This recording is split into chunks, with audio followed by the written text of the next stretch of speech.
Good evening and welcome to the season conclusion for the Invictus Racing League's PlayStation Performance League, brought to you in partnership with GridFinder.com. I am Tim, back once again, and with me is my co-commentator, as always, Malk. How are you doing? You're right, Tim. I am doing very well, mate. Doing very well. How are you doing this evening? I'm doing fine, and just some brief technical difficulties we just had to overcome, but not too little, not too late, because 10 seconds remaining until we can start our sprint race. Of course, as usual, sprint race and then the feature, no formation lap. So we're just jumping straight into this thing. This is going to set the lineup for our feature race. And, well, Rudo's already won the Drivers' Championship, Mal, but it is still a hot and heavy battle for second. Absolutely. And I think they're off now, Tim. They are absolutely off now. And Johannes shot off. We might have a three-to-bed moment at turn one. Oh, this is going to be carnage galore, but hold it on for dear life, Tim. Hold it on for dear Nitro life. Gash side by side with Mikey, who gets around him for the second position. So it's now Joe Hamster, Mikey, Nitro Gash, your top three, Martin, MDJ, your top five.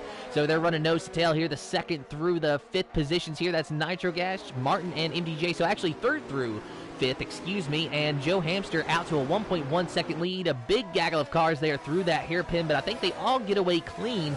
And as we look at the tire choices, well, no surprise, we got Speed Queen 80 on the soft compound tire, the only driver to go on the bright red softs, and so far she's trying to make her way up through the pack, but 0.3 of a second behind Ginger Tiger here. And with it just being lap one, there's no DRS. It's going to have to be all raw pace, but she sends that car around that McLaren like he was sitting still. Absolutely, and we might have a two-to-bed moment between Bruce and Ginger Tiger just for a brief moment there, Tim. Just for a brief moment. But remember, Speed Queen did very well on the soft tyres yesterday when they had that Tier 1 situation after that rain condition. So we've not heard anything from the weather crew just yet. We haven't heard anything from the weather crew just yet, but looks like Cameron. Oh, that's a car MDJ. Off. MDJ, yeah. I did not see that, Tim, but it looks like MDJ went off the track on the last corner itself at Portimao, Tim. Yeah, and of course MDJ up until last week was one of our championship competitors, and for the longest time this season he was one of the favorites to win this championship, but unfortunately the cards just did not fall in his favor, so that ultimately last week in Brazil went to Rudo 24, so congratulations to him. That is official that he is our driver's champion for this season. But like we were saying, is the battle for second is still hot and heavy, which we'll be able to update you for in a minute. And so there's points for grabs here in the sprint and the feature. Absolutely. There's some battles galore. It looks like Keza made the move onto Spud, and he made a fantastic move actually. Spud is really struggling. Oh no, he's spun! He has spun, Tim. He has spun. So Spud would be absolutely fuming at that. I don't know if we had any contact from one of the drivers, but Darrell's going to be losing out to Ryan. He might have to go around the outside, and he's got a good traction control. Two in the bed moment now, Tim. Unbelievable stuff. Side by side, Ryan and Darrell, and of course you got Rick back there in the 15th position as well. Looks like Ryan's going to find the preferred line around the corner and clear Darrell, so move him up into the 13th position. Darrell back down to 14th. And meanwhile, Mikey in the second position had the fastest lap until Cameron Searle with a 120.6 sets that fastest lap here on lap 3. And we should have DRS active now, so we might be seeing some overtakes as we ride on board with second place of Mikey, trying to chase down Joe Hamster. And you see that line there where the DRS zone is detected. So Mikey should have that rear wing open, but doesn't look like he's going to be able to overtake Joe Hamster this time. He does not take the move just yet. Probably wait for a few moments. But while that's going on, Nitrocash is under a lot of pressure from SFR Martin and Cameron. So they're going to try and do everything they can. Mikey, who's had some struggles this season, Tim, I'm sure you agree with that. Mikey, who kept unfortunate accidents of hitting the walls all the time this season. But he's doing really well at the minute, Tim.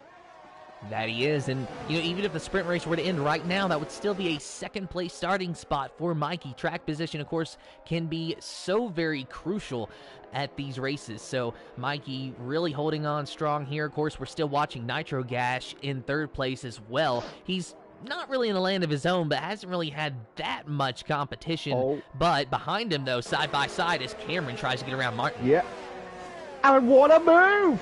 What an unbelievable move there from Cameron. I was watching that, Tim. He was holding on for dear life against S4 Martin round the outside on the last 2 corners, and he made it stick perfectly. And Mike has got himself into first. Bruce has moved up to 7th, Tim. Yeah. And of course, Cameron was another driver that was a favorite to win this championship prior to last week. And, you know, what a race he had last week, too, Malk. Sprint and feature both, overcoming penalties, overcoming, you know, pretty much every bit of adversity that you could think of just to give himself every chance to win this championship. Ultimately, not enough, but still a fantastic effort from the PC player, and he's now putting a lot of pressure on Nitro Gas, trying to move into 3rd in this sprint race. Absolutely, he's doing everything he can to put the pressure on massively. But remember, even if the penalty did not happen for himself at Brazil, he would have had to do the unthinkable, Tim. Ruddo had to get no points in both situations, and also, and I think Nitrocash and Cameron's had going side moments. Nitrocash holding on for dear life. Cameron's got the inside line. No, he hasn't. He brief moment, but he's trying to use that DRS, which will be in effective moments now. Come on! Come on! You want to make the move? You've got to do it now! And 2 moves. Mikey moves up to 1st, and Cameron moves up to 3rd, Tim. So fantastic racing there going into turn number 1. Joe Hamster trying to fight back underneath of Mikey. Can't make it stick, but he's going to have the advantage of DRS once they get to the top of the hill. So will that McLaren be able to overtake Mikey? However, 0.5 of a second behind Mikey. Doesn't look like Joe Hamster's going to be close enough to make that move, but holding on to 2nd place at least for now. But really, this is becoming a huge train of cars in the top 6, almost top 7 even. Absolutely. I'm just trying to see what else's battles at galore. It's also even more packed to the back. It's all more packed to the back because Daryl's made the move on to JP. There's a train going from Bruce, I believe, from 7th all the way down to 15th, Tim. My goodness. So a lot of these cars are just struggling to get by everyone. And, you know, you see these trains happen a lot, Malk. And it's so frustrating. Oh, and we got a spinner. That was Rick in the Haas. So he just spun around on his own. No contact that I could see. But unfortunately for him, that's going to put him 17th, maybe even 18th. 17th at the minute. He's trying to push on. I think he had a penalty as well, which we didn't catch. Cameron's going to make the move on to Joe. In a brief moment, can he make the move? That's the big question. No, he will not make the move, but Portimao, yellow flags took the 3. That's Rick again. Rick has spun. Darrell's moved to 11. Ginger Tiger drops down to 12th. And MDJ has moved up to 15th, Tim. So Mikey, Joe Hamster, Cameron, your top 3, lap 6 of 11. So just past the halfway mark here in this race. And it's finally starting to calm down. Let's go ahead, Malkin, and talk to a former champion in this series and a champion who has actually had some success here at this track before, ARL. He's actually here in the booth with us, and there he is. How are you doing? Hello, lads. Yeah, I'm doing great. Good to see you two here, and yeah, Portugal. What a track! It's almost like a roller coaster. It goes up, down, left, right, and it's a pleasure to drive. So why aren't you racing today, ARL? That's what I want to know. I'll just call it 2 technical issues. I mean, we had that just this evening, but yeah, a bit unfortunate, and so yeah, it's just a bit of technical issues. But you know, it's I've done a lot of racing this season, and just have a little break, which is nice. So tell us about the sprint race and the feature races. Oh, we actually got to move on track, though, as Cameron goes around Joe Hamster. It's a side-by-side battle through turns 1 and turn 2. Joe Hamster off track a little bit, no penalty there. Fights back hard against Cameron, but that Aston Martin, I think he's going to prevail. Yes, he does. Joe Hamster will have the DRS, but I think he did not get a good run off that corner. He went very wide. But going back to you, ARL, this season has been a little bit different in Invictus, or the past couple of seasons actually, to where we've had a sprint race and a feature race, whereas it used to just be a short qualifying session and then the feature. So how has that changed how you look at races, if at all? Yeah, no, it's definitely changed the way you come into a Grand Prix. Of course, before with qualifying, it meant that there wasn't that much risk that would hurt you in the race. So having these sprint races now, you've really got to be careful. Yes, there are points now awarded, but obviously the top 8. But it's more about actually surviving through. If you can make a few positions, that's great. But you've also got to remember what that end position does. If you drop down, that's going to be your position for the race. So a lot of people take it to a point saying, yes, this is great, we can get ourselves up, but a lot of people like to hold back and just save it for the feature race, which I understand. Mal? Absolutely. Well, do you got any questions for ARL? At the moment, I will get to ARL in a moment. I'll just briefly update. Nitrograss had a spin while he was chatting with ARL all the way down to 10th now.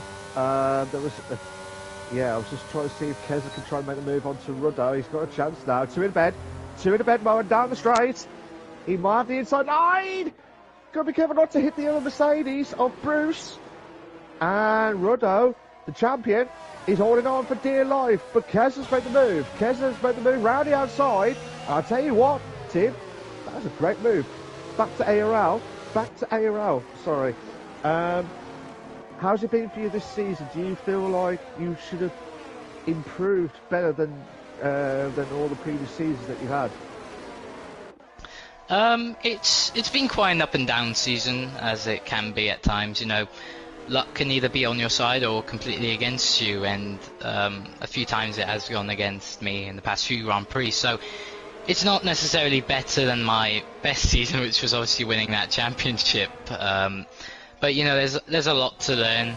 You know, good battles on track, and it's still an enjoyable experience, of course. And you know, even if I'm not in the race, you can still see tonight here the great battles going on between all of other drivers. Absolutely. And just one more question before we carry on with the race. What do you need to do? Oh, Daryl's made a spin. Daryl has a spin at the first corner. From your perspective, ARL, what do you need to do to improve for next season? I think definitely my consistency is my strongest point. I think I can go into a race and make sure I don't, you know, make a silly error that can completely turn my car around and cost my whole Grand Prix. So I think my weakness is just overall pace, really. I've just got to find the limit a little bit more.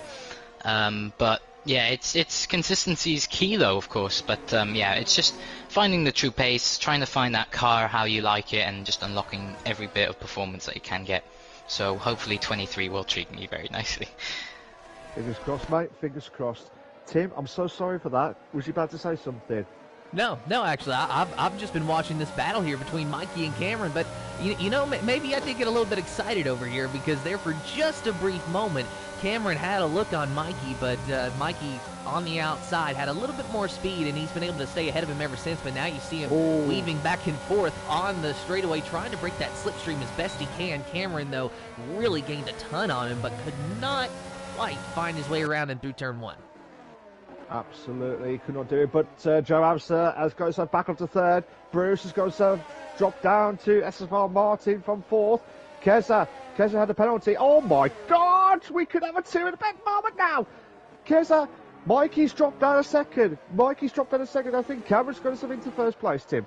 It's a side-by-side battle. Mikey gets back by Cameron, but it is a drag race down this straightaway and through the corner. Cameron on the inside. He finds the preferred line and barely clears Mikey, but I don't think that this battle is over yet. Lap 10 of 11. This is the battle for, well, essentially the pole position in the feature race. Mikey right on the back of Cameron. Can't find his way around this time. They take a couple of different lines through that corner. Mikey a little bit of a tighter line than Cameron, but Cameron actually decided to prevail that time, had great speed off that corner, and they're going to be coming to the final lap this time. So I think Mikey's going to have maybe 1 or 2 more opportunities, but he is dropping back pretty far, so maybe something's went wrong with the Red Bull now. Already 7/8 of a second behind Cameron, so Cameron just super fast here, and I don't think that Mikey's going to be able to pass him. No, absolutely. It's a bit too far back. Looks like SFR Martin may have the chance to make the move onto Bruce. Onto Joe Amster. Actually, Keza's going to make the move onto Bruce or Merckx. No? Yes? Maybe? 50-50? Come on! Keza had the penalty earlier on, but he will lose out to Merckx. He absolutely got Merckx there, Tim. Absolutely got Merckx on that. He absolutely got murked, and I think that Bruce is about to be the next driver to get that as he goes around the outside. Can't get the job done, but he might have some momentum off the corner. He does. It's side-by-side, another drag race, and it's going to be the Aston Martin of Merck with the preferred line through this next corner, and he clears Bruce before they get there. Great move there from Bruce. There's a good battle between Speed Queen and Ruddo for a brief moment. Mikey's slowly catching up to Cameron. This could be on for whoever gets pole.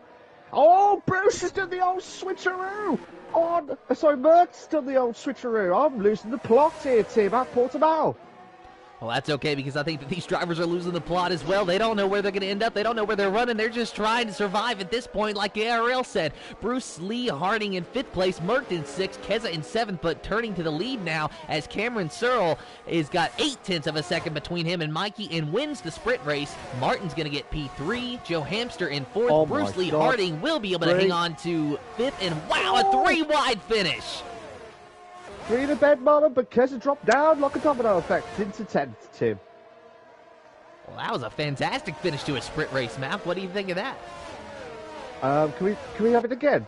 Can we have it again, please? That'll be absolutely epic. That was a great sprint, actually. Matt C says, what's the championship? We'll go through that in a minute, mate. We'll go through the championship standings in a moment. Because the championship has already been settled, obviously, but we'll go through to find out who will finish in second. But we'll go through that in a minute. But I'll let Tim do the honours of the classification first, and then we'll go through the chat and that. Yeah? Promise you that, Matty. And, of course, as you know, the finishing order for the sprint race will set the lineup for the feature race, and it is going to be Cameron Searle in 1st with Mikey in 2nd, Martin in 3rd, 4th place Joe Hamster, Bruce Lee Harding in 5th, 6th is Mercked Nitro Gash in 7th, Speed Queen 80 in 8th, 9th is Rudo, Keza in 10th, 11th is Ginger Tiger, Ryan in 12th, 13th is MDJ JP in 14th, 15th is Ka and Daryl W in the 16th position with Sir Spud in 17th, and 18th is Rick with Owen in the 19th position. So that's great stuff there, Tim. Absolutely fantastic from these guys. Just unbelievable stuff. And I think we're going to be in for an absolute classic for this race. I can sense it. I can feel it. I can feel it. Well, if the sprint race was any indication of how this feature race is going to be, then it's going to certainly be a nail-biter. 33 laps around Portimao. What a fantastic way to end the season. And what not and it's fantastic raining. way. We are in for an absolute shower. Oh my God damn! This is fantastic. Brilliant. Oh, I'm so glad we're not racing tonight, Tim. So glad we're not racing. I'm guessing ARL will be absolutely delighted for that. Do you agree with that, ARL? I definitely agree, because after last night's race, it was pouring out there, so enough rain for me. Absolutely, absolutely. But can I just say, before we start, we'll go through the championship standings in a minute, guys. Good evening to Keza. Good evening to David. How you doing, mate? I hope you came well. Good evening to Matty. I will go through the championship standings with you in a minute. And good evening to Spud. How you doing, mate? I hope you came well. Just a reminder, guys, from after this race, I will be taking a break from commentating on Invictus and anywhere else. To be honest, it's just more of a break situation. But whatever happens this evening, it has been an absolute pleasure. And I think Tim will be leaving as well. But I just want to say a massive thank you to Tim, who's done an absolute stellar job since he joined in Invictus. And I hope you guys like the commentary that we have been doing throughout the last 5 years, Tim? Yeah, Yeah, Malk, it has been 4 years that you and I have been commentating together here in Invictus, and it has certainly been one hell of a ride. And, you know, I know that I wouldn't be the person that I am today if I hadn't got this opportunity, and I know that I've certainly made a lot of friends along the way, you being one of them. And, you know, I know that Invictus is going to miss you, and I've told you I'm going to call you. So I'm not going to miss you, because I'm going to be the one that's still calling you. In fact, you are going to wish you missed me. So you and I will still communicate. But yeah, God, yeah. But we'll both looks like we're going to be taking a step away from Invictus, and I just want to say a big thank you to Craig, who was the former director at Invictus, and of course Delange, who is the current director, and Joe Hamster, who will be the director next season. All three of them have given us a fantastic opportunity, and it's been a fantastic ride and just a great experience these past 4 years. Absolutely, and Tim said it absolutely spot on. Thank you to Craig, thank you to everyone from the original crew at Invictus. Some of them are still here, and it's just been immense stuff. I could see it grow. It's just immense, absolutely immense. But I think for us, we've had a fantastic time. We will be back one day. I'll promise you that. We will be back one day and give you a bit of a surprise in that long term. But cheers for that, guys. If you like what you've seen so far, for the final time of asking this evening, hit that like button. We're aiming for at least 10 likes tonight, guys. We're aiming for at least 10 likes. Will be a massive help to myself, Malk, and to Tim for the commentary, as well as the Invictus Racing League on the YouTube channel as well. Hit that like button, guys. And for the last time of asking, Tim, top 3 in 10 seconds. There we go. You got it, Malk. You got it. And I'm going to have to go with Cameron, Bruce, Ooh. and you know what? No one. Nah, he's the director, Joe Hamster. 1, 2, 3, 4, 5 red lights in the air for the final time. No more red lights. We are green for the Invictus Racing League's Realistic Performance League Portuguese Grand Prix. Cameron Searle, a fantastic start. Joe Hamster moves quickly into second place, and then behind him it's a battle for third. Whoa, what was that with Martin? And who was that? Mercked, maybe? That was Speed Queen, dropped down a bit, I think. Speed Queen goes back into 5th. There's that's Nitrocash. Nitrocash just lost out after turn 3. That will have to be checked. Bruce just goes back up to 3rd. 3 in the bed! 3 in the bed with the hairpin corner there! Oh, come on! Come on! You want to move! You got to do it now! Sorry, I better stop that. This is brilliant racing! Brilliant!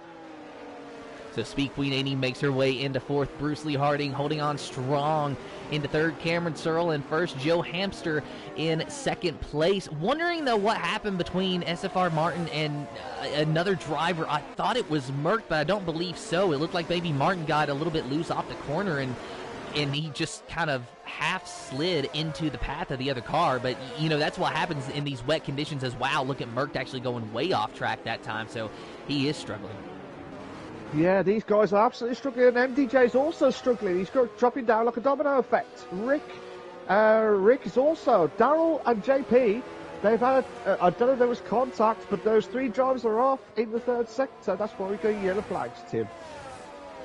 So Cameron, fastest lap with a 1:33. Not the lap times that we're seeing in the sprint race, of course, but one thing that we are not sure of is this rain going to last the entire race, or is it going to dry up later on, because that is really going to affect when these drivers have to pit. But you saw briefly a battle between Keza and Martin, both Alpine cars, but not able to do anything there. Martin was. So now you've got Merck right on the back of Martin yet again. We'll join the battle for the lead, though, and take a look at Cameron, who has got a decent 1.3 second gap over Joe Hamster, but back there in 3rd, it looks like Bruce Lee Harding is starting to have some company as Speed Queen 80 and Keza are slowly making their way up to the gearbox of that Mercedes. Absolutely, she can't mess about now. She really can't mess about. While you're watching that, Tim, Keza has got an absolute train all the way back to 14th, Tim. And I tell you what, Mercked, Ryan was only a 10th off Ruddo, but he's don't know what happened to him. He has dropped himself down a little bit. But these guys are absolutely struggling in the intermediates. Absolutely unbelievable. We will go through the standings in a minute, Tim. Matty, sorry. We will go through the standings when we can get a chance. All right. Sorry about that. Whoa, and a big wiggle there from Keza, and that is really to be expected. You're going to be seeing that for this entire race, especially if this rain shows no sign of letting up, which at the moment it really does not show any sign whatsoever of letting up. But I am wondering, though, just what setups these drivers have in these cars, because if it's going to dry up later on, then it's really a toss-up of, do you go for a wet weather setup or a dry weather setup? But if it's raining the whole race, then you need as much downforce as possible to try to get yourself some grip. For the rain part, yeah, absolutely. Rick is going into the pits. I think there were some technical faults from Ruddo's car. Hopefully that will be back to properly in a minute.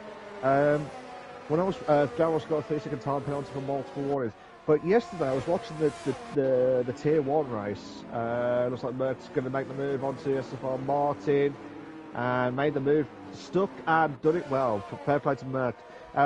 I was watching the Tier 1 race, the top flight, and they had the wet conditions to start with, and then later in the race it went to dries. So anything could happen at Portimao. Anything could happen at Portimao, depending on how the intermediates is going to last. Normally the intermediates is the same distance of the tyre strength as the mediums, so it should be about 16, 17 laps doable. Depending on, I've not heard anything from anyone else about the weather, so I believe we are going to be in for a wet roller coaster ride, Tim. Yeah, and we got a side-by-side battle now between Speed Queen 80 and Keza. Speed Queen 80 clears Keza on that inside line, so now, a little bit of a wiggle there from Keza as he's going around the outside trying to get by Speed Queen, but can't do anything with it, so it is still the same. Speed Queen 80 in 4th and Keza in 5th. And, of course, no change up at the lead. Cameron and Joe Hamster still 1 and 2. Cameron 2.3 seconds ahead of Joe Hamster. Oh, there is a change now, though. Something's happened to Cameron. He must have went off track, so Joe Hamster was able to get back by him. I didn't catch that as well, Tim, because I was watching the battle between Bruce, Speed Queen, Keza and Merck. But I'm wondering if he had a bit of a wiggle moment there, Tim. It looked to me, I caught the very tail end of it. It looked like he might have been rejoining the track when I looked at him. So I would imagine that, yeah, going into turn 1, maybe he locked up or spun or something, and it was just enough for Joe Hamster to get by him. Probably we'll have to wait and see if it's going to be effective after. But so Spud's made the move on to Mikey for 14 place. Yellow flags to 1. That is, I believe that's Kerr. Kerr's having a torrid time at the minute, with Rick at the back. Also, so the two PC drivers are having a great time on the last race. Obviously, oh my God, Owen and MDJ and Ruddo and SFR Martin having a bit of a side-by-side moments there, Tim. So Martin here in the Alpine, and just behind them, really, that's where some battle's going on, though. You got MDJ here in 9th, and then Owen in the 10th position.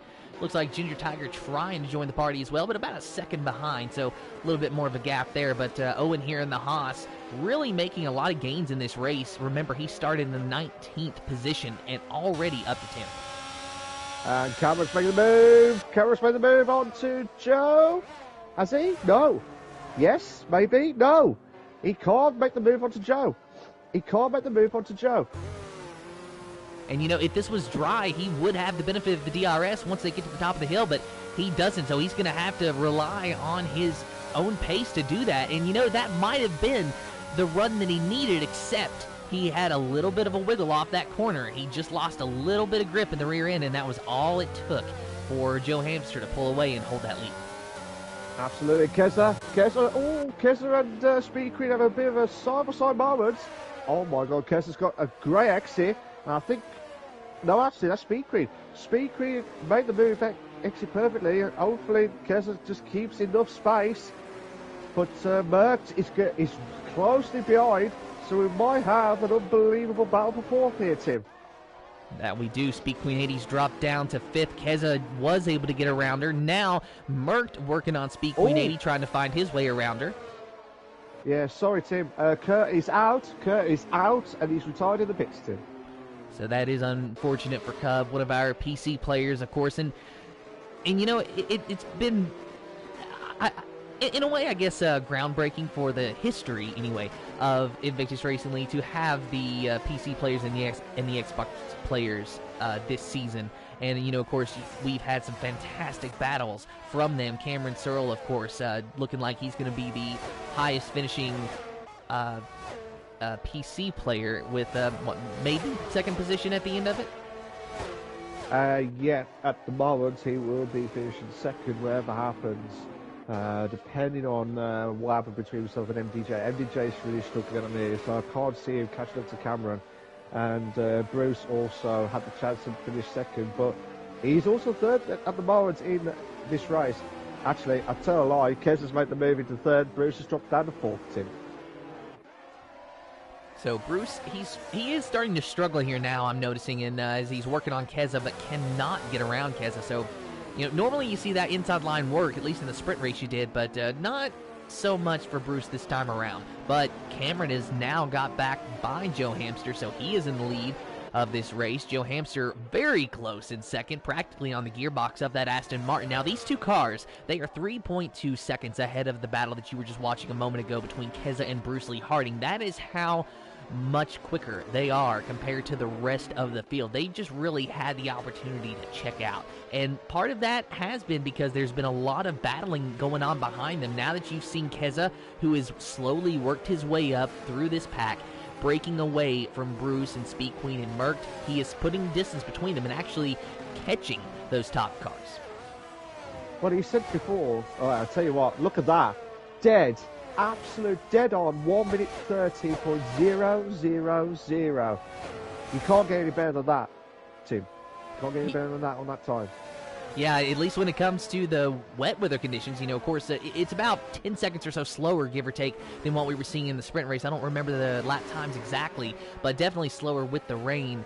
And it's also a bit of a testament to the skill that it takes to be fast in the rain, because it's not just about trying to find grip. It's about finding grip when there is none.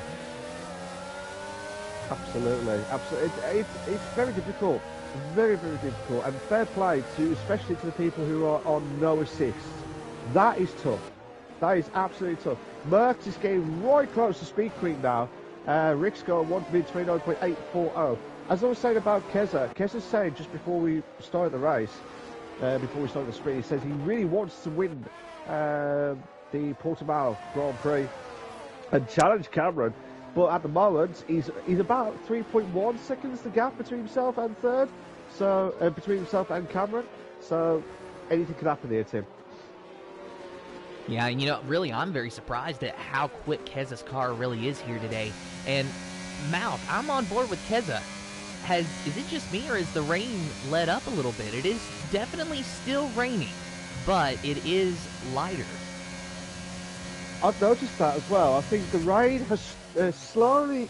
You can see some bits at turn one, and some bits they're a little bit heavier. I say a little bit, just a dab heavier on the next two turns. But you can see briefly a dry line. Am I mistaken, Tim, or is it? Or I'm probably mistaken, actually. Well, I'd say a dry-ish line, right? Like there's obviously a very small difference to where most of the cars are running versus the rest of the track, but it's not completely dry because you can still see the raindrops falling. But could this be an indicator that we're going to see some dry weather in our future? So maybe when these drivers make these pit stops, it's not just going to be going on to another set of intermediates. It could be going on to dries. Could be. Just depends on how the weather's going to plan out. Speed Queen has got himself into fifth. Merckx dropped down to sixth. He was ahead for a brief moment, but here we go. Can Merckx now make the move? But you might be right here, Tim, because the clouds are gone for a brief moment on certain parts of the track. There's no rain on Sector 3. Unless I'm mistaken, Tim, there's no rain on Sector 3. I think you are correct on that, Malk. And if there is, it's just so very light that I can't tell. And in fact, riding on board with Speed Queen on the front straightaway, there's no rain here. And it was raining here just one lap ago. So whether we are in for dry weather conditions in the near future, I don't know. But it's definitely not raining where Speed Queen is right now.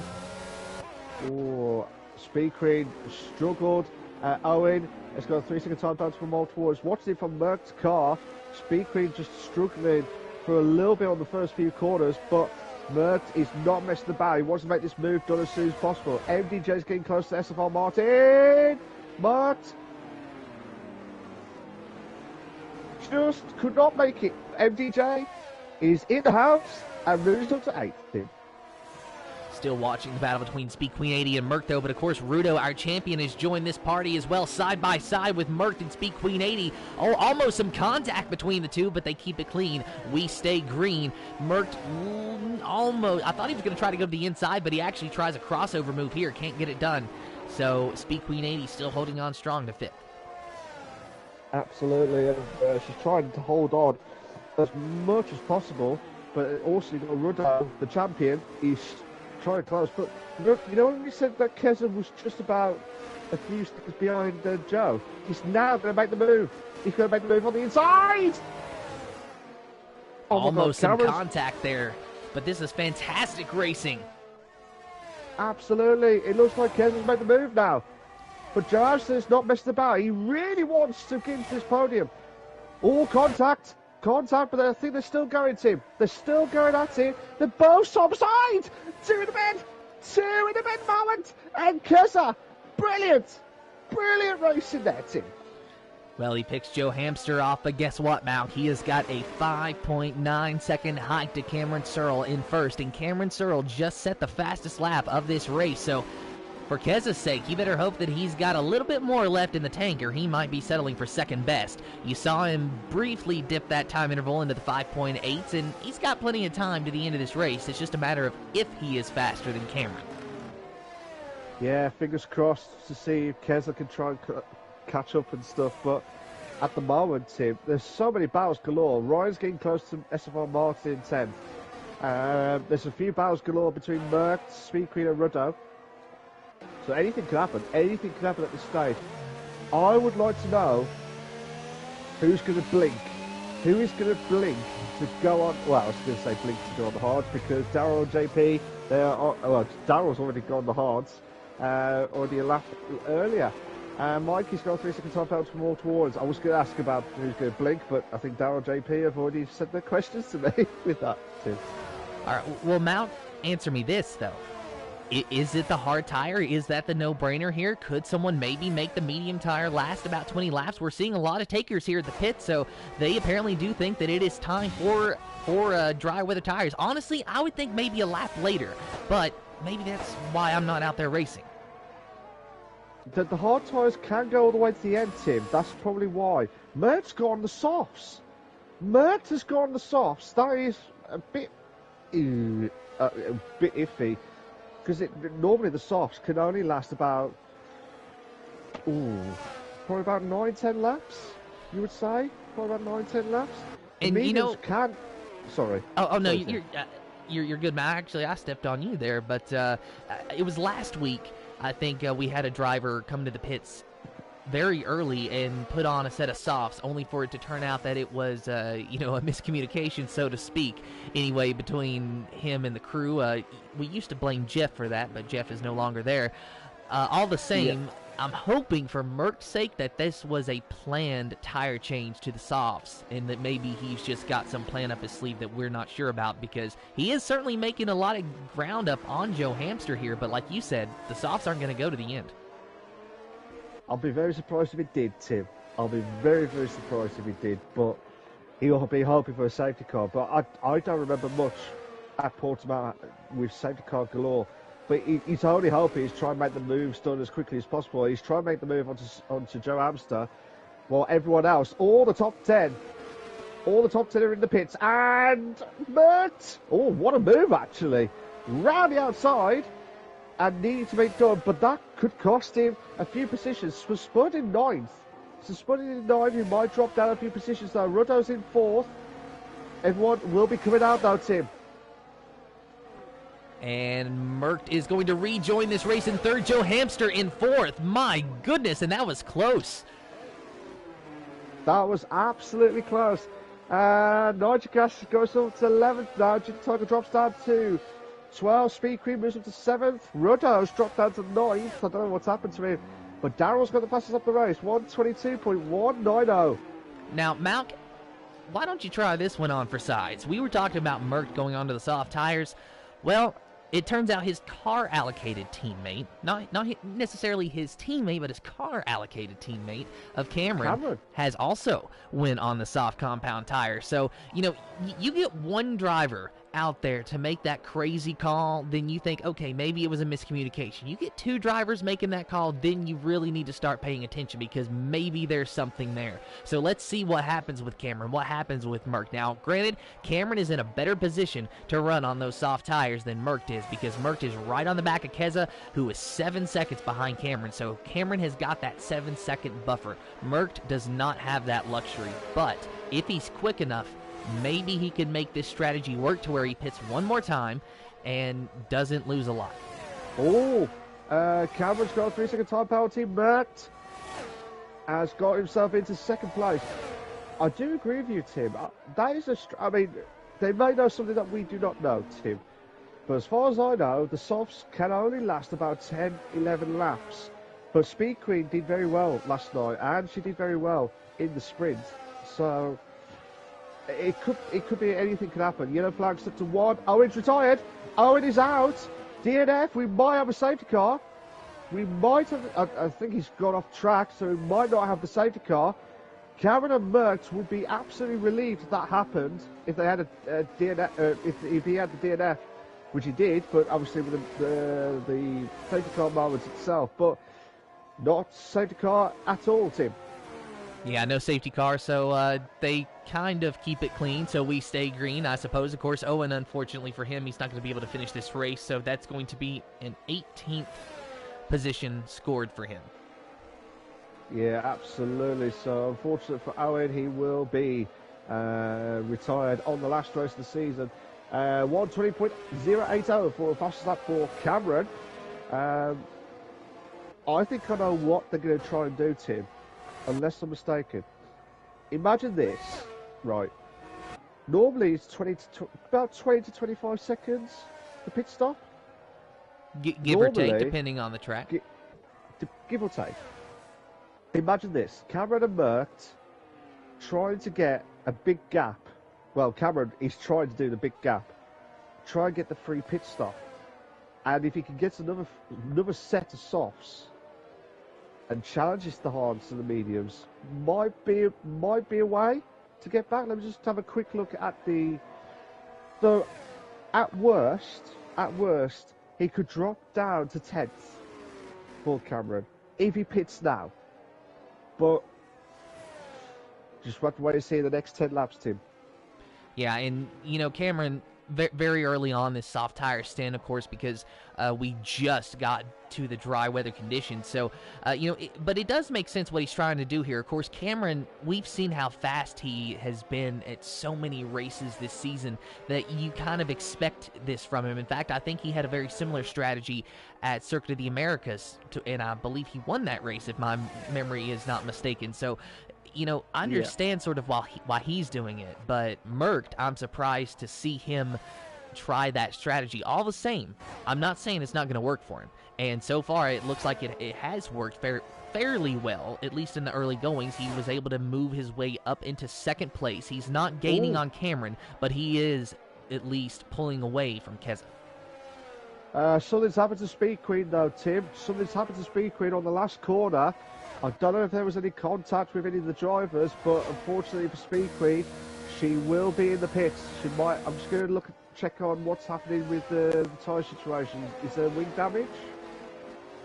No, it's just tyre wear change, Tim. Tyre wear change. I think there was a bit of a spin, so it might be the tyres have gone at that point. But fresh mediums can go all the way to the end now, Tim. Yeah, and unfortunate for Speed Queen because she was having a decent run. Of course, still not able to get that win that she's really been looking for, but she's had a solid season all the same. A solid last couple of seasons, honestly. And, even though we might not see her on the top spot of the podium today and, she is not the Drivers' Championship this season, I think there's going to be some success for her in the future. I hope so, because there's not only for herself, but there's been a few drivers who have had really unlucky situations and something that was never they can't get out of as well. So I do agree with you. I just hope Speed Queen and some of the other drivers who have had rotten luck this season, they will be bounced back as quickly as possible, and hopefully they'll achieve their goal of winning the title sooner rather than later. Joe Amster, Bruce, having a great Dog battle moments. Rick, I think Rick's having a torrid time with me. I think he has been lapped, Tim. Yeah, and, you know, Rick, the entire race has just not went his way. I think it was even from lap 1 he had spun around on his own, and it's just been a game of catch-up ever since for him. But, you know, hats off to him for sticking it out. Absolutely, and fair play. He's one of 3 last PC drivers at the moment in this race. And the only one who's been the Xbox player has been Ryan, and he's doing really well at the minute in 8th. Hopefully not to cause any havoc at the moment, but at the moment Bruce and Joe are going to be on a roller coaster ride for this battle, Tim, for 4th. Yeah, and this really is a great battle, and potentially this is the battle for the win if Cameron and Merck's strategy does not play out. So Keza, Joe Hamster at the moment, 3rd and 4th. Could it translate into 1st and 2nd? Who's to say? But I guess we'll find out at the end of 16 laps as Joe Hamster oh man, I thought for a minute he was going to go a little bit too quick into turn number 1 and actually open the door up for Bruce, but that did not happen, so good play on Joe Hamster. And look at MDJ right there in 6th place joining the party. Yeah, he's definitely in the house to join a party moment. Bruce! Come on! Oh my God, come on, we want a 3 to bed. We want another 3 to bed before the final race. Before the end of this race, come on! Come on, guys, you are tempted. This is it now, come on. MDJ is slowly catching up to Joe. Joe's trying his best to catch up to Bruce, but I think Joe's struggling on those hard tyres, Tim. Yeah, and you know, that's one thing that I noticed with Joe Hamster is that he seems to have a lot of speed early on into a run, and then he slows down. I'm wondering if maybe he just puts too much heat in his tires, or if they wear down. I'm not sure what happens with Joe exactly. It just seems as the longer the run goes on, he just slowly drops back.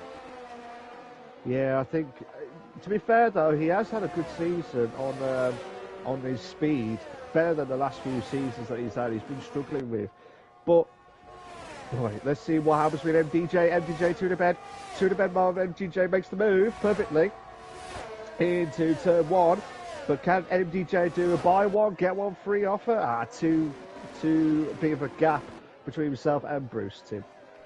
Yeah, but one thing that MDJ does have the benefit of in the later half of this race that he did not have in the early half is the DRS. Now that we are in the dry weather conditions, we have been seeing a lot more overtakes. We've been seeing drivers taking advantage of the DRS because, well, they actually can when it's dry. And you saw MDJ get a little bit closer to Bruce that time, but 0.8 of a second still between those two drivers, so probably not going to see him move too soon. But I'm wondering, though, if MDJ is starting to struggle on the medium tires. They're 6 laps into this run, and, you know, the medium tires, they should not be giving up the ghost now, but maybe this is where the hard tires start to become a little bit quicker because they wear a little bit slower. Absolutely, yeah, flags set to 2, I think that's Darrell. Darrell has lost it at the end of sector 2 into sector 3. So Darrell's having a torrid time at the minute, hopefully he'll bounce back. Merckx is in the pits. Kezes goes back up to 2nd. Let's have a look at Merckx's tyre wear. Yeah, he's going to the mediums, Tim. He's going into the mediums.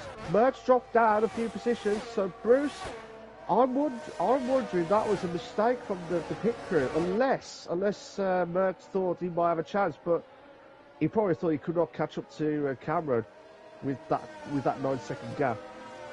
Truthfully, I think that the way Merckx was pushing when he came out on those soft tires initially, that it was a planned move to go to the soft tires, and that this time he decided to go to the mediums to make sure he can get to the end because the gap was shrinking. Admittedly, I was not paying that close attention to the gap between Merckx and Keza, but I'm sure that Merckx was zeroing in on it. So maybe that's what we're seeing there, to where he felt like his tires had just reached that point to where it was detrimental to stay out any longer. I was surprised. I really was surprised that happened. Cameron's in the pits, though. Cameron is in the pits now. So Keza should be in the lead. but it will be Cameron to go himself into the mediums, you would think. I'll be very surprised if he goes to the softs again. I'll be very surprised if he did, Tim. Yeah, and Cameron does go on to the mediums, and Keza will inherit the lead. So this puts Cameron about 5 to 10 seconds, give or take, behind Keza when he gets out here. We'll see. We'll give you the official total here in just a moment. But don't forget, Cameron has also got that 3-second time penalty. So it's not enough for him to just catch Keza. He is going to have to he's going to have to pass him and then put 3 seconds between him, as that was very close between Cameron and Bruce. Yeah, very close between those two. But also, Joe, Nitrogash, and Ryan, they have all had nearly had a three-event moments. Cameron drops down to third. No, Bruce has made the move into the second. Cameron's dropped down to third. MDJ is slowly behind. But the tyres are not warmed up yet, Tim. The tyre will not be warmed up yet. So Cameron will have to do something about it while it's still cold. Yeah, and this is just a textbook example of hot tires versus cold tires. Even though Cameron is on the fresher tires and the faster compound tires, like you said, they have not warmed up quite yet, so he's not up to speed like he needs to be. So that is what really was the ultimate factor in Bruce Lee Harding being able to make that move over Cameron. Now, the longer this run goes on, there's going to be more heat getting in those medium tires, and you're already seeing Cameron get closer and closer to Bruce. But you ever hear someone say that cold tires don't matter? Well, they're lying.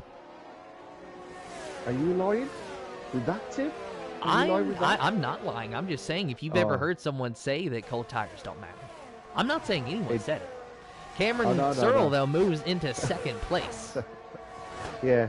Don't worry, I didn't cut you out with red-handed on that one, Tim. I promise you that, to be fair. Seriously, though, it is a fantastic example, though. If we were to go back and watch that lap, just, how much of a difference Bruce had over Cameron. And now, already, Cameron is 1.1 seconds ahead of Bruce. So it just took one lap to warm those tires up, and now Cameron is just quick as gold. Yeah, so watch the next 3 laps, Tim. Watch the next 3 laps between himself and Keza. That's where... I say 3 laps, probably about 4 or 5. But I'll say 3 because Cameron is quick, though. Cameron is quick. Nitrogash and MDJ, they're getting close to Bruce, who's also got a penalty. Just wait and see what's going to happen so far. There's also a train going on from the champion of Ruddo all the way down to 13th, Tim. All the way down to 13th, as we see. I'll promise you guys, we will get the live standings in a minute, but there's been so much battles galore, we just didn't have time to pick. Sorry. Well, we know that Ruddo is the driver's champion, of course, and we know that Cameron at the moment is running in the second position, and if memory serves me correctly, MDJ should be third. Yes, MDJ should be third, but he wants to try and do it on track. He really wants to try and do it on track, and I think he's got the chance to try and do it. Or just not enough. But Bruce is holding on for dear life. Bruce is holding on for dear life. But this is unbelievable stuff, Tim. This is absolutely unbelievable. Merckx is getting ahead of Jin Tiger, the former champion of last season. I know he went on to the no assists this season, Tim, but I still think to keep the consistency of retaining that title, he should have kept the assist unless he had to change because of the situation going up in the divisions. But Jin Tiger and Merckx is going to swap places in 9th and 10th respectively, and there is an absolute train from Ruddo's point of view. Yeah, and just to comment on the no assist versus assist debate there, you are right, Malchus, that one or the other, you've got to remain constant to keep that consistency, and that's why we've seen Ginger Tiger struggle this season, is because last season he had a little bit of a different setup. What's happened now? It looks like Mikey has had a bit of technical difficulties and caught by one of the cars, and he's driven off track, and unfortunately for him, he's dropped himself all the way down to 13th. Oh, Spud has spun! Spud has spun at the last corner, but he has got himself, might have to go back into the pits. His tyres must be absolutely gone, Tim. Yeah, and Ruddo just made the move over Merckx. But going back to what we were saying on Ginger Tiger is when you're driving without assist, Oh, and Merck gets back by Rudo, so maybe we'll be able to talk about Ginger Tiger. But yeah, when you're driving without assists with the intention of going to assists, or driving with assists with the intention of going no assists, my apologies.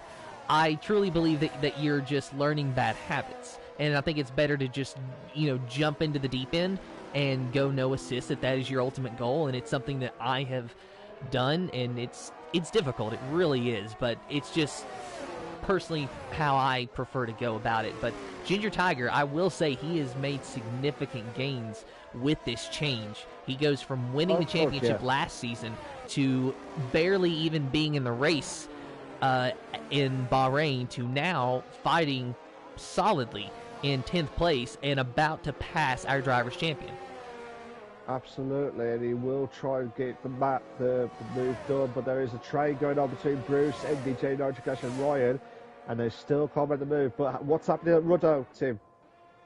Well, Rudo in P9, but not for long as Ginger Tiger looks on the inside. It's going to be a drag race into turn number 1, but I think Ginger Tiger's going to get him. Yes, he does. Move him up into 9th, Rudo down to 10th. Now, Ginger Tiger does have a time penalty, so it's not all said and done for him just yet. All the same, fantastic move on our driver's champion from our defending driver's champion. Absolutely. Look at this, Tim. Look at this. You know, I said to you a few laps ago, it was 9 seconds of gap between Keza and Cameron. Look at it now, it's 5.4. 5.4 the seconds of the gap. So Spud has moved up to 13. Mikey's in the pits. That's why he made the move done. Might be Daryl just ahead of Mikey, just about at turn 1.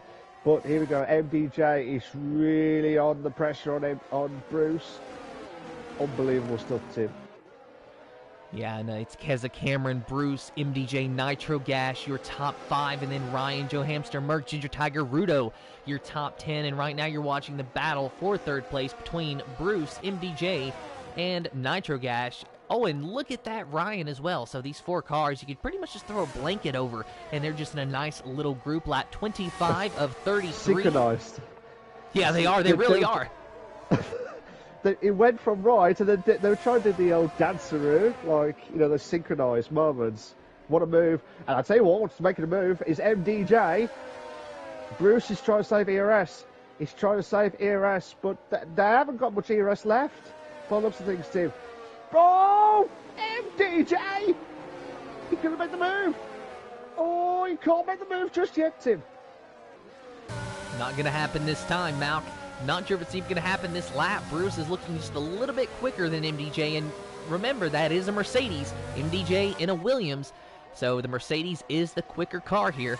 Granted, MDJ being in the Williams would indicate that he's the faster driver, but that just means that it cancels each other out. So they balanced it. Isn't it wonderful the work that our admins at Invictus do, though? Seriously, because it is not an easy job to allocate 18, 19, 20 drivers sometimes per week and do it as fairly as they can and give us the fantastic battles that we have. It's a very tough job. I remember doing it all those years ago. It's a very tough job. Look at this, Tim. Synchronized. Try and get the slipstream off one another. I thought they were going to go from right to left then to try and get those slipstream off, but yeah, I do agree. Ryan's got off track a little bit, but I do agree with you, Tim. It is a very tough job, and fair play to the admins who have tried their, they've tried their absolute hardest. Merck and Joe Amston had a bit of a turnabout moment, a bit of a wheel banging moment, and Nitrocash is going to step ahead. No, Ryan's going to step ahead of Nitro. A little bit of contact, which forced Nitro off track. So, Ryan in 5th, Tim. Yeah, and, he's really been working on Nitro Gash for about 3 or 4 laps, so finally he was able to overtake him. Of course, Nitro, he might be trying to go back at him, but looking at these tires, though, 14 laps for Ryan on the hards, 15 laps for Nitro Gash on the medium, so Nitro Gash definitely at a little bit of a disadvantage here, both on how many laps he's been out there and the tire compound. But Ryan, he's chasing a 14-lap-old medium tire runner, so we'll see how quickly he's able to get around him. Of course, those hard tires aren't going to have the most life left in them either, but you're in a better position right now if you're on old hards versus old mediums. Of course, you got Cameron out there who has got the freshest tires of them all, at least within the top 5. Oh, Nitro. Oh, Nitro's got 5 second penalty to the speed of the pit lane. And he did try and brake. He did try his absolute most to brake. And he's on the softs, Tim. He is on the softs. So do you think that Nitro's maybe trying to go for the fastest lap there? Possibly, but he's got nothing to lose. It's the final race. It's the absolute final race of the season. And you've got to do something about it because they're trying to do everything they can with the constructors, maybe even for second place. Oh, MDJ trying to make the move onto Bruce. Still can't make the move done. These guys, they're flashing their lights at the back, except for Ryan, who they're trying to charge their ERS as much as possible, Tim. And, I'm surprised that MDJ has been able to, keep as close as he has to Bruce. And I'm almost wondering if maybe Ryan is almost helping him a little bit practically, giving him just a little bit of a push, or if anything, motivation to get closer to Bruce. But you do see MDJ slowly but surely dropping further and further behind Bruce Lee Harding, and I think it's only a matter of time before Ryan is able to get back by him. So fighting a losing battle here, but still, MDJ is not going to give up, especially when we've just got a handful of laps to go. But you want to talk about fighting a losing battle or a winning battle, or we're not sure exactly what battle it's going to be here in a moment. Well, we'll talk about it here in just a second as soon as we watch Ryan get by MDJ. And now that that's done, we'll go to the battle for the lead. Keza 1.8 seconds ahead of Cameron, but why could this maybe be a losing battle? Well, because of that black and white box next to Cameron's name. It is a big, fat, whopping 3-second time penalty that he is going to have to overcome if he's going to win this race. So, essentially, he needs 5 seconds instead of 2. Absolutely. And I will not be surprised if he does it within the next 2 laps or so. I will not be surprised if he does it in the next 2 laps, as in past Keza. But then after that, he's got to make that 5-second gap. 3-second gap afterwards. So, bit of a tall order for Cameron, but he can't mess about. You really cannot mess about, Tim. Yeah, and of course, Cameron, the only thing he's got to fight for right now is that race win. That's the only thing left. He's done everything that he can to get the championship. It didn't happen, but he can still go out and win the final race of the season. And, sometimes that's just as satisfying in a way. I want to say, because, you get one championship, but you get 15 races within that championship. So you can win 16 times in a season. Technically. Technically, yeah, absolutely. That's where the mind is boggled after that, to be fair. After all the years that we've been doing the Realistic Performance League, it's just insane stuff. But SFR Martin moves up to 8th. Looked like Darryl made the move on to Mikey, but Mikey's got himself back up to 14th. Nitrogas passes up of the race, 119.794. 1.1 the gap now, Tim, between Cameron and Keza. Yeah, he's definitely going to get there, and I think that we're definitely going to see an overtake. But what I'm not convinced is, will we see Cameron get 3 seconds ahead of Keza? When he gets into that clean air, that is going to be a huge benefit to him. And also, he is on fresher tires, but even they are probably starting to scream a little bit. 9 laps on the medium tires, so it's not like he's going to have a blowout or anything. But it's definitely a little bit slower than what he was. But still, half a second behind Keza. Could we see a move into turn 1? Might not be close enough, but he's going to be right there on the back regardless. Absolutely, but once he gets that fresh ahead, that's it. I couldn't say the words. I don't know what the words I was meant to say. But once he gets past Keza, he's got no cars ahead, and he will have the opportunity to pull away. He's got a great exit though. Tim, he's got a great exit. He's got a chance to make the move. He might do it before the hairpin, and I think he has. That is one job done, Tim. One job. Oh, and a big wiggle off of the corner. He hangs on to it, though, but that opened the door for Keza, and he's going to fight back hard. Will he look on the inside? No. Almost some contact, but they keep it clean. We stay green. Cameron Searle pulling away from Keza now, but he has only got 3 laps to get 3 seconds ahead of Keza if he's going to win this race. I think he can do it, Tim. I personally think he can do it. unless he makes a massive mistake, because the mediums can last 17 laps. So he's definitely got 4 more laps in it, that mediums. But Keza, he's been struck. He tried to hold on by 9 seconds, and then Cameron just blitzed through. Insane stuff. But fair play to Cameron for catching up to Keza. So that's one job done. But Keza has got the DRS. He needs to keep within that DRS. That's his only hope to stop Cameron pulling away, Tim. You are exactly right, Malcolm. It's crucial that Keza stays within that DRS, because that's the only way that you can guarantee that he does not get 3 seconds ahead of you. And I think he's going to have it this time, so he will have the DRS going into the hairpin, but after that, it is a complete toss-up. He's not going to have another DRS zone until he gets back to the front straightaway, and he's not even within the DRS range of Cameron at the end of that hairpin. So I think that Keza has now officially lost the DRS, and he's just going to have to hope that Cameron does not gain another 2 seconds. It's a massive call, but I think Cameron's got it. I think Keza has just lost out. Unless Cameron gets another penalty, that'll be his only hope. Ryan's getting close to Bruce for third. You got Esteban Martin getting close to Joe Amster in 7th. Mikey getting close to Darrell for 14th place. So, bit of battles galore from top, middle and bottom, Tim.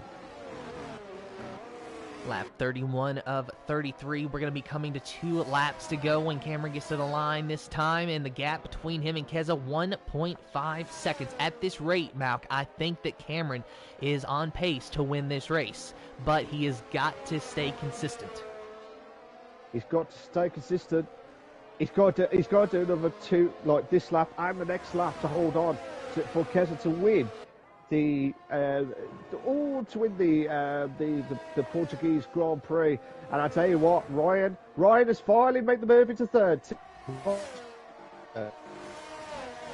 So fantastic move there from Ryan over Bruce Lee Harding, and I think that as long as he holds strong, that is the job done, because Bruce has got that time penalty. So Ryan, it's looking like he is more or less guaranteed himself a podium finish. Of course, Mert is behind him with fresher tires, so that could be the one kicker to that idea, as wow, Mert gets by Bruce Lee, and then he slides. That opens the door for Bruce Lee Harding, and that's exactly what we saw just a couple of laps ago between Cameron and Keza. But with those fresher tires, Mert is able to send it into the corner, get around Bruce Lee Harding. Now he has got his sights set on Ryan up there for third. We could be seeing a third place finish here for Mert, while his car allocated teammate is fighting desperately for the lead. And where is he right now in terms of that time penalty? Well, if the race ended right now, he would not win. So it's good for him that we've got one more lap to go. 33 of 33 on the board, and Cameron Searle is 2.3 seconds ahead of Keza. If he is going to win this race, he has got to find 0.8 of a second this lap. He will do it. He will do it at this point, unless he makes a massive mistake, which I can't see that happening. Esteban Martin trying to put the pressure on Joe Amster, coming to the final few corners now for their final lap on the final race of the Invictus Racing League, the Real Performance League, on the Crossplay edition. Oh, Martin, 2 in the bed, made a move onto Joe Amster. Brilliant move there from Esteban Martin, but this is where the pressure is going to be mounted now, Tim. Joe's going to have a run going into the corner, and this might be his final opportunity to get by Martin, but we've seen it all day, Malcolm. He struggles so much off of that corner going up the hill, and that ultimately was the kicker. He's not going to be able to get by Martin, so unless he can find some overtaking opportunity within the next half lap, it's all said and done. Joe Hamster P8 before the time penalties. Cameron. But we're going to go ahead and take a look at Cameron Searle now, because he is rounding the final corner. He is 3.3 seconds ahead of Keza, and he is going to be able to do it. He's going to win the Portuguese Grand Prix. Keza, a hard-fought race, will finish in second place, and then Ryan in third. Great move for Cameron. Oh my God, Esteban Martin is trying to go side with Joe Amster and MDJ going side moments on the final few corners.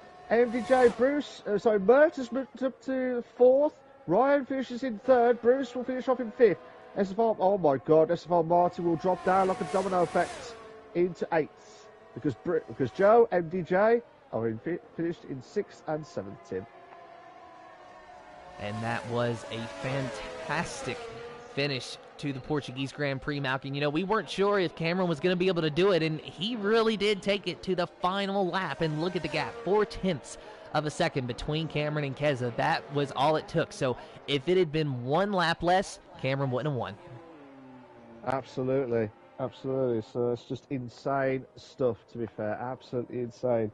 I'm just trying to look at the calculations, to be fair, for the final We're time watching basket. Rudo do the celebratory burnouts. He's in 15th place. He's not crossed the line yet. Congratulations to our driver's champion.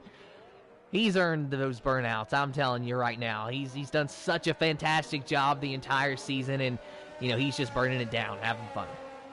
Absolutely. Fair play to Rudo. He was absolutely outstanding this season. It was close between himself and Cameron and also MDJ. It was all switched. But fair play. Fair play to all these drivers tonight.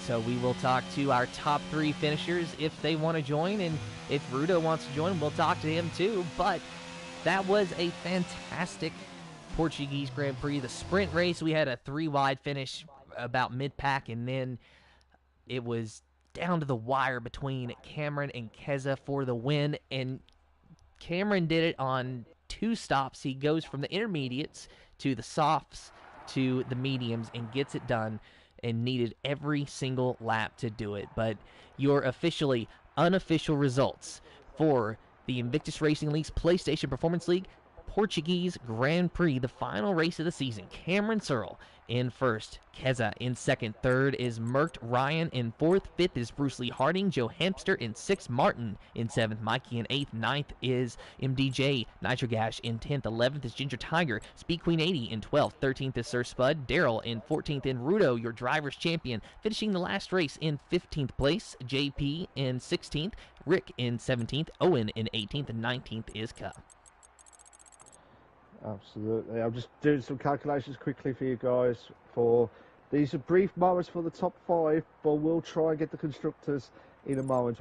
I'm so sorry to did not give you the latest updates on the I messed up, Malk, because I always do, because F1 2022 has always thrown me for a loop. It's actually Cameron Searle, Keza, Ryan, Merck, Bruce Lee Harding, Joe Hamster, MDJ, SFR Martin, Ginger Tiger, Nitro Gash, your top 10, then Speed Queen 80, Sir Spud, Daryl W, Mikey, Rudo, JP, Rick, Owen, and Ka. I looked at the wrong window. I mean, it is our last race, though, Malk. I mean, I had to make the classic mistake one more time. It's just how it had to be. It had to happen. It had to happen on the final race, on the final moments. And I'll let you off just this last time, Tim. Just this last time. Just this last time. Instead of just this once. Just this. No, not just this once, but absolutely insane stuff. It was the same for me, to be fair. I was picking the wrong situations as well. But going to Ryan, it says you guys have been great all season. Thank you very much. Spud says congratulations, lads. Great comms. Thank you so much. Hit that like button, guys, quickly before we try and get the top 3. And also, if Rudo is available, if he is available, and Cameron to join in, they'll be more than likely to hear their thoughts quickly. Otherwise, Tim, do you want to talk to some of the drivers who have just joined into the commentators box? Yeah, we got Keza and we got MDJ. So first things first, make sure you've allowed your voices to be shared. If you don't know how to do that, go over to the party settings, click Always Allow, and let me know when you're ready. And there is Cameron Searle as well, just in the nick of time. So, I guess we'll start with our race winner, and race winner only just Cameron Searle. Fantastic drive from you from beginning to end, but were you ever second guessing that soft tire call? Right. So I'll start with congrats to Keza. That was a hard race. No, I wasn't comfortable on the hards when it was that cold track. I was running very low rear wing and a very high front wing, so it would have just been a nightmare to try and keep on the track. So the strategy was less the issue, but that penalty, that penalty was looming over my head for a while. Yeah, and you really took it down to the very last lap. One lap less, you wouldn't have won that race. So, how did you keep cool during that, knowing that it could go either way? I had a fan pointed right at me. No, I don't think I looked at the leaderboard for the whole of the last 5-10 laps. I was more looking at my right hand side, just watching the delta. Well, not my delta, not the gap to Keza. I think I should pump in about, what was it, 20.6 or something every lap, and then just hoping the tires didn't go off before the end. Well, it was a fantastic drive, and you got it done in the final race of the season, and it should be second place for you in the driver's standings as well. So congratulations. Thank you. And we'll move over to Keza now. And, you know, Keza, you won the Portuguese 32, just not the Portuguese 33. If Formula One races had NASCAR titles. All the same, a fantastic drive for you in second place. I know you really wanted to win this one, though, but is there anything that you could have done differently to have held Cameron off?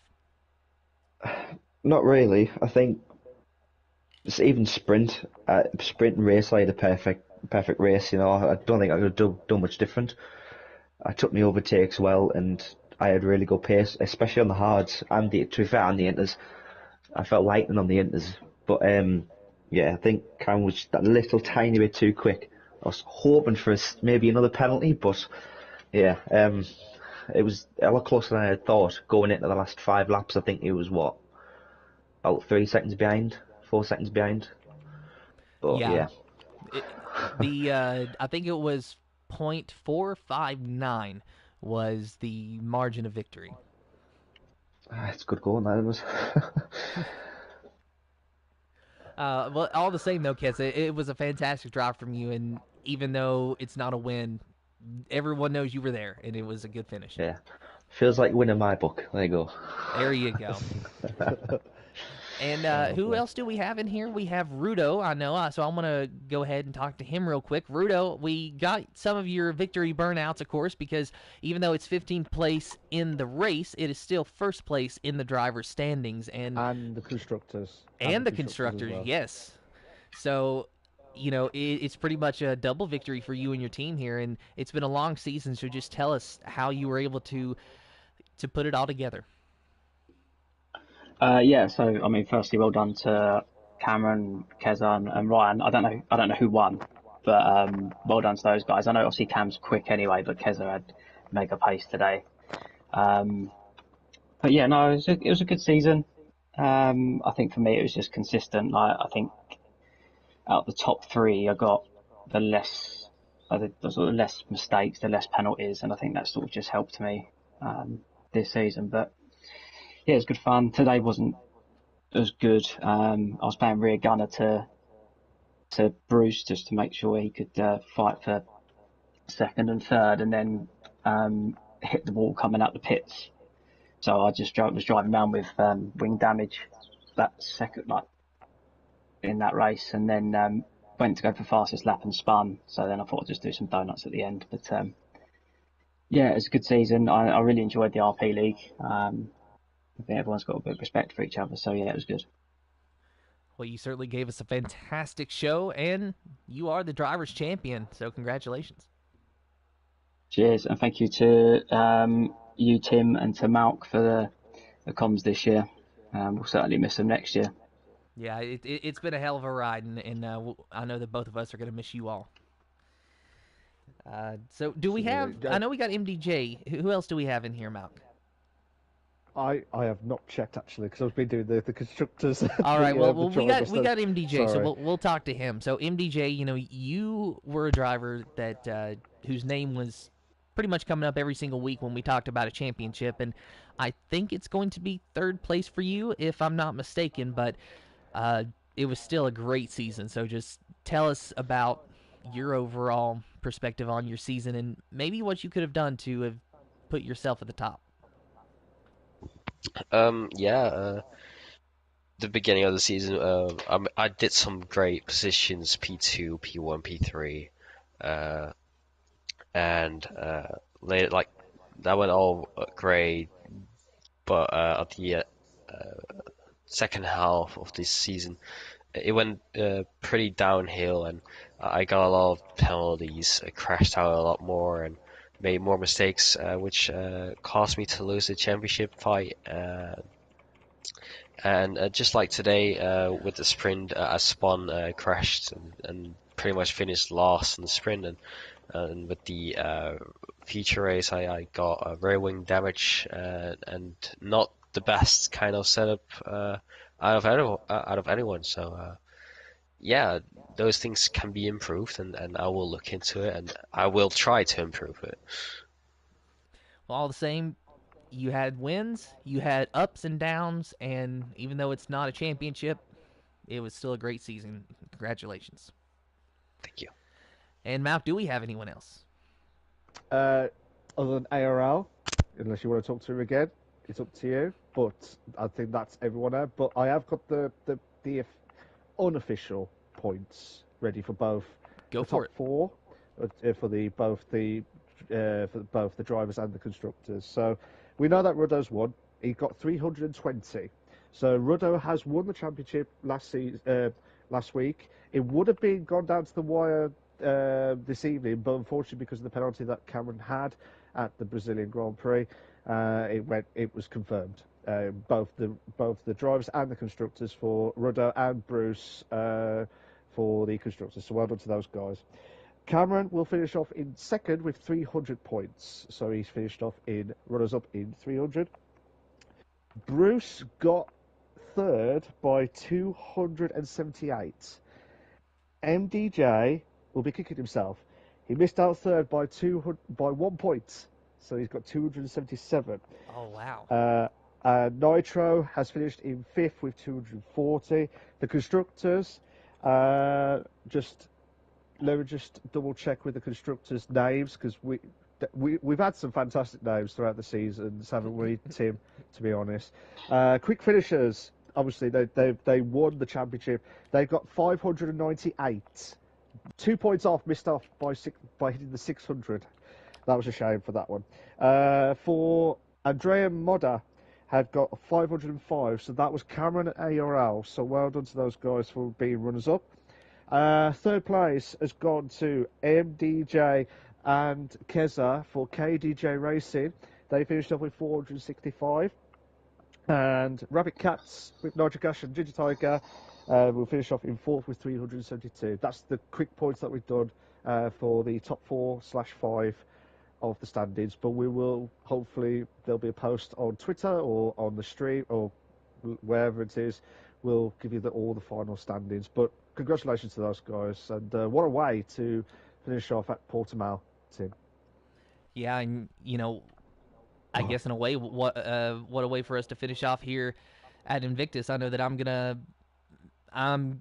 gonna miss the opportunity to commentate here with you guys. I don't want to miss you all, but it has been a very interesting and very fun 4 years, and I'm glad that you and I have been able to commentate side by side for the majority of it, because I think that I've commentated in Invictus with you as my co-commentator more so than not, and it just wouldn't have been the same without you. Oh, cheers, Tim. Whatever you said, you topped it off with that. And I just want to say, throughout the years I've known you, you've stepped up massively from being a nervous, I'll say that again, a nervous co-commentator who did not want to do main comms. But the last few seasons, you have definitely stepped up a gear, and I'm so glad to have done majority of the co-coms with you on the Performance League, mainly, and it's an honour and privilege to have you as the comms, and it's been a roller coaster ride. We've had about 3 or 4 epic, dramatic finales. We could be here for hours, but we haven't got much time. But just want to say thank you personally, Tim, for joining the roller coaster ride and stepping up a gear to becoming one of the greatest main comms in Invictus as well. I just want to say thank you to Craig, thank you to everyone of the staff for everything they have done throughout the last 6-7 years. 6 years really, from 2017. I will be back. I don't know when, but I'll try and bring Tim back at the same time, pester him a lot. But overall, I just want to say, without the league, there is no drivers, and without the drivers, there'll be nothing. So I'd like to thank all the drivers who have competed throughout the years, from 7 drivers, you heard that right, from 7 drivers of the Performance League all the way to now the random constructor names like quick finishers and who win or be a nuisance moments, or glass half full, tank half empty. These were great names. I don't care whatever happens to this. And the last one, I want shoeies. That is epic. Absolutely epic. But like I said, thank you to all. You've been absolutely amazing. Congratulations to Ruddo and Bruce for the drivers and constructors respectively. I just want to say thank you. It'll be a nice break, and we'll hopefully be back soon. But for now, take it easy, and I'm going to do your famous words, Tim. Take care, see you soon, and goodbye. Yeah, I echo that as well, Mac. I want to personally thank you, and it's goodbye from us, but it's not goodbye from me to you, because like I said, I'm gonna bug you with a couple of phone calls. Oh, yeah, you will. To be fair, So, but yeah, absolutely. But Tim, top notch performer in the comms. It's good to have him on there. Yeah. Cheers for that, guys. We are both signing off now. Have a great break, and everyone who's at season 17 at Invictus, wish you all the very best of luck. Cheers for that, guys, and congratulations to everyone. Ta-ra a bit. Bye-bye. Goodbye.